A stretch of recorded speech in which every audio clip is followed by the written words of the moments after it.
All right, guys, just a couple of small videos. Right now, I'm almost ready for Pismo. The vehicle is almost done. I made a video a couple of days back over the weekend on the sand tires right there. Put the ones on the back. Still gonna bring my spare tire just in case something happened. So I'm gonna have it there. So sand tires, sand dunes, sand paddles. I got these ones from Amazon. Those are the sand blasters. They're light, they're pretty good. They're obviously not the top of the line, but this was pretty cheap. I got them for 500 bucks on Amazon. It was like 480. But I got them, yeah, roughly, with taxes and shit, 520, I guess, on Amazon. Pretty good. Suspension's all set up. So I did follow one of the comments and it made sense. I moved some stuff around to actually put the reservoirs on the inside of the cage in order to make sure that, that was a little bit protected. Before I couldn't do it because this part of the rack was actually on the outside, so it took a little bit more space. As you can see, it's really tight.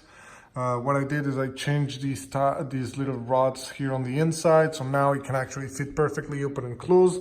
So I put those on the inside. Another thing that I didn't mention, but is the lighting that I'm gonna have for Pismo. So here's my whip. It's a LED whip. I have the flag somewhere over there. Let me just plug this shit in. So I'm gonna plug it in just to show you a little bit, but this is not the way it's supposed to be. Where is the tip? Here it is. So it should be this way. There. It's hard with one hand, but there you go. Here, connected, and usually we just put it here with the release. Put it right there, and then you stand. So obviously the garage is too short. I'm not gonna be able to do so. But anyway, there it is. The light is plugged in. One of the things that it's really important is to have a whip. The reason that you are supposed to have whips on the dunes is because, well, when you're at the bottom of the dune, if someone is on the top part of it or right behind it, they won't be able to see you, and they can basically jump, and guess what? You're gonna be at the bottom. They're gonna land on you. The last couple of weeks, we've heard a lot of stories, especially in Pismo, that there's a couple of deaths that happened. One was caused due to the fact that a guy jumped on a quad actually, and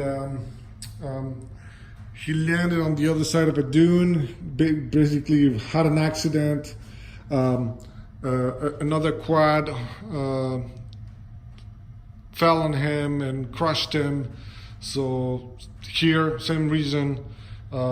Be mindful, make sure that you have, at least a little flag or something to basically indicate your position. You should have that.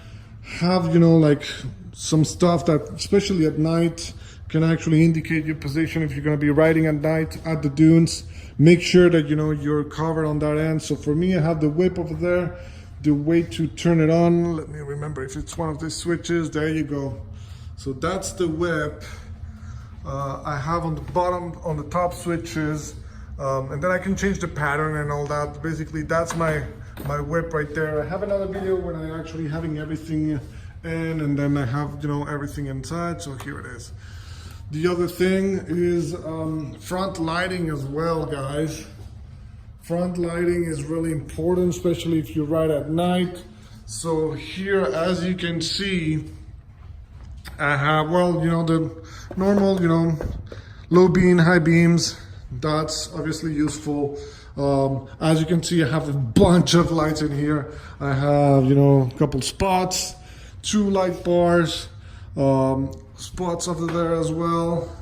All that is not only for my comfort to be able to actually see in front of me, but it's also for being visible, especially at night at the dunes. The more light you have at night, the better. I know it's not something that it's necessary, but It's something that for your safety I would recommend. It will be better for you. You will be able to see better, but on top of it, you will be also be seen better. So that's really important as well. So I wanted to do a little bit, little bit of showdown of what it takes to actually ride at the dunes.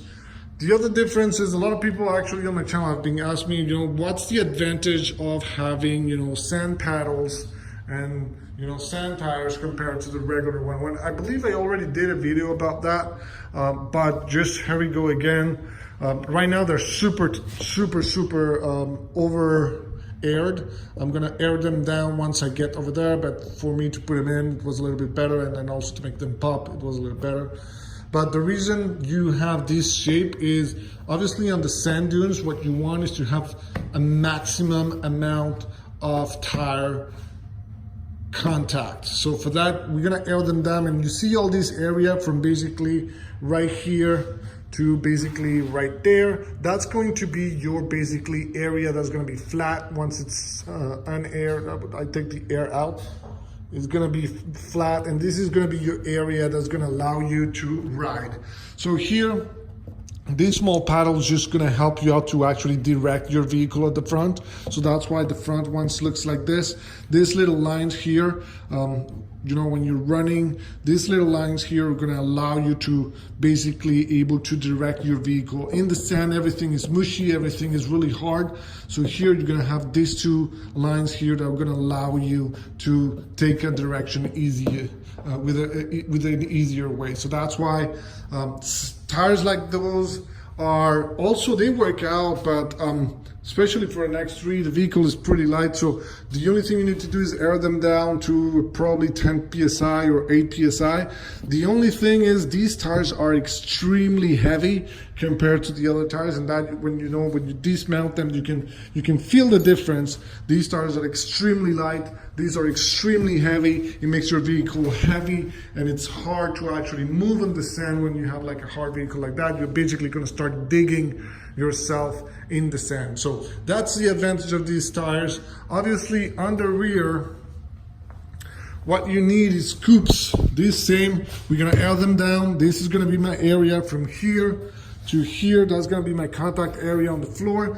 Obviously they're they have way too much air. We're gonna drop them down to 10 PSI, maybe 12 depending on the weight that I put on it, but most likely 10 PSI. So 10 PSI, these scoops are gonna allow me to basically give me the power to move forward. So these are the ones that are gonna propulse the vehicle all the way to move forward. So same as well, guys, on the sand, you don't need to actually, I think my dogs are fighting. So on the sand, you don't need to actually put yourself in 4-wheel drive. The only thing you need is 2-wheel drive, and that's pretty much it. So make sure that when you put those tires, you air them down enough, and then make sure you have enough light. So as you can see on the rear, I also have my lights on the back, my chase lights. Same, this is for security reasons, guy. I can't repeat myself enough. I just saw the news. There's a lot of different news in the last couple of weeks. Accidents at the dunes, casualties. People are actually dying because they're not being visible, because people are not riding safely in specific areas, because they don't know the terrain, and then they take big jumps. That's another news that I heard about 4 side-by-sides. There were Razors and X3s that, same again at Pismo, took one of the big jumps, big sand dune, went all the way over, made a big air. Guess what? More than 10 feet of fall. Obviously the vehicles crashed. They were way too close from each other, so actually the 4 of them made the jump, when one after the other jump, and then obviously when they landed, they had a huge crash. Everyone was rolling down, cages crashed. One girl actually died. She was the driver on one of the Razors, and the other one ended up at the hospital because of the fall. And this is because they didn't know the terrain. So just guys, make sure that you're actually safe. and you take enough precautions. So for those, it's having the right tires with the right pressure on it, having lights also as well, so you're visible enough. It's not because it looks cool and you want to know, no, it's because really what you want to do is you want to be visible. You really want to be visible. So even if it's, you know, here, for example, let me put them all in, and there you go. Oh, wrong one, there. So here, this is my lights. Plus on top, I'm gonna have the stock one. So as you can see, I have enough light to be visible. On top of it, you know, you can see it's all white light. So at the dunes, it's gonna be absolutely amazing. The only thing, and this is how I turn them off. And same, you know, when it's still daylight, but you wanna make sure that, you know, you're visible enough, even during daylight. You know, that's why I've always run, you know,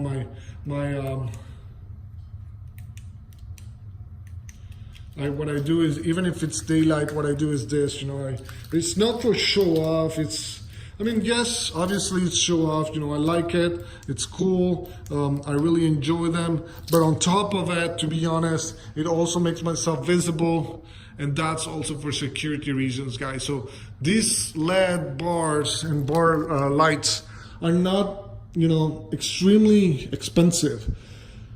These two ones, the ones that are doing the, you know, the little change of colors and shit, those ones, you wouldn't believe how much I pay for them.